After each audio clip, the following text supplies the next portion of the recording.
A Ednete, ela mandou aqui, ó. Abordem, por favor, a ligação entre relatos bíblicos e ufologia. Tem relação? Então, tem alguns casos que você não tem como provar que seja relacionado ao fenômeno OVNI. Pode ser que seja, pode ser que não seja. Em alguns casos, por exemplo, que são ditos como aparições ufológicas dentro da Bíblia, não tem nada a ver. Né? Quem levantou esses dados aí algum tempo atrás foi, por exemplo, o Fernando Cleto Pereira, um outro pesquisador norte-americano, que sem conhecimento teológico da Bíblia, ele pegou alguns textos fora do contexto e aí gerou um pretexto.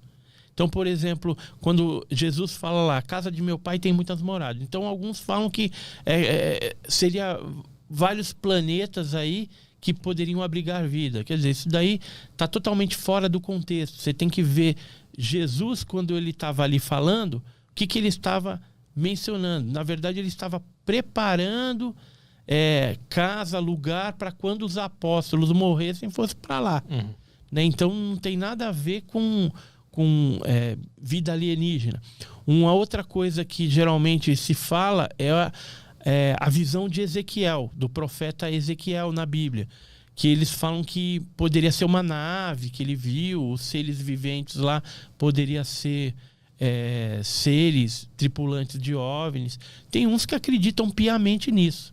Eu não acredito, porque quando você estuda a tradição do profeta Ezequiel, você vai ver que ele era um profeta esquizofrênico, e ali no texto de Ezequiel 18, a partir do versículo 1, ele fala que ele teve uma visão.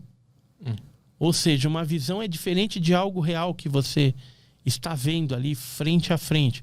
Agora, tem algumas partes no Monte Sinai, quando Moisés tenciona ali ver Deus, tal, que se você pegar pela tradução do hebraico, aí você já vai entender deuses, algumas coisas diferentes. E dependendo da tradução da palavra hebraica, ela vai te dar um sentido que poderia ter uma conotação.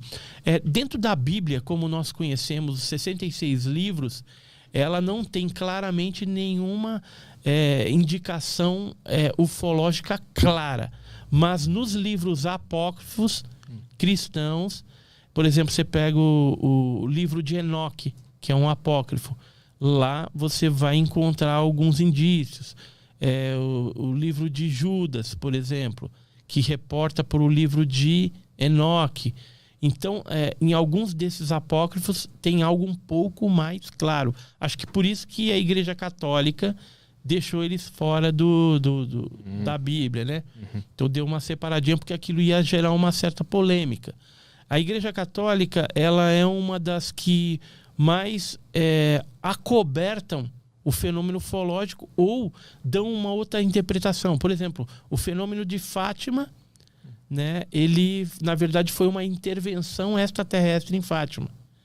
Existem 2 pesquisadores, a Fina da Armada, são portugueses, e o Joaquim Fernandes, que eu conheço, a Fina da Armada já falecida.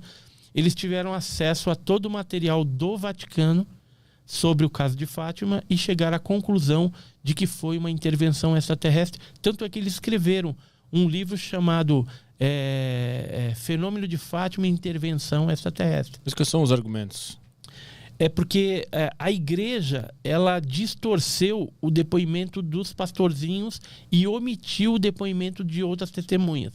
E nos depoimentos mostram a tripulante, né, ou a santa, entre aspas, totalmente diferente do que a Igreja Católica mostrou. Então, por exemplo, ela era uma mulher pequenininha, com um manto quadriculado, dourado, ela flutuava num cone de luz, típico de OVNI, e ela tinha uma bolinha luminosa nas mãos, que depois se transformou no coração de Jesus e no terço. E então tudo isso daí, a Igreja Católica distorceu, criou uma personagem, e lá os milagres acontecem. Por quê? Porque é a fé das pessoas, independente. Então tem muitos casos que às vezes ocorre um fenômeno ufológico, mas a igreja, Por exemplo, se for uma criatura feia, que vai falar que é um lugar endemoniado, viu um demônio e tal. Se for uma mulher, é Nossa Senhora. Se viu lá um homem bonito, é um anjo, ou é um santo. E aí se instala igrejas, principalmente Portugal, que é um país extremamente católico, né? Então, naquela época lá, foi a forma que a igreja teve de não gerar uma polêmica. Uhum. E aí, tanto é que tiraram os pastorzinhos de cena, eles foram criados praticamente dentro de conventos, guardadinhos, né? As mensagens que foram dadas por aquela tripulante do OVNI também, até hoje, não foram conhecidas, porque o que será que tem ali de tão relevante que não poderia ser comunicado? Uhum. Né? Então, independente da Bíblia não ter, os apócrifos têm alguma coisa, mas se a gente sair um pouco da religião católica, né, que usa a Bíblia, ou mesmo os protestantes que utilizam-se da Bíblia, a gente for, por exemplo, para outros livros religiosos, o Kandisur tibetano, o Mahabharata, o Ramayana dos Vedas lá, a gente vai ver claramente uma civilização, os seres aí, que pode ser denominado de deuses, demônios, que se degladiavam e usavam, por vezes, aparatos tecnológicos para se locomoverem. E algumas dessas pessoas, desses indianos, eles tiveram a oportunidade de viajar dentro dessas vimanas, né? Eles chamavam de vimanas. Eram uns objetos meio triangulares, né? E tinha guerras naquele tempo entre esses objetos, esses seres. Aí. Então, nos livros de outras civilizações é muito mais claro. Na Bíblia, como nós conhecemos, não.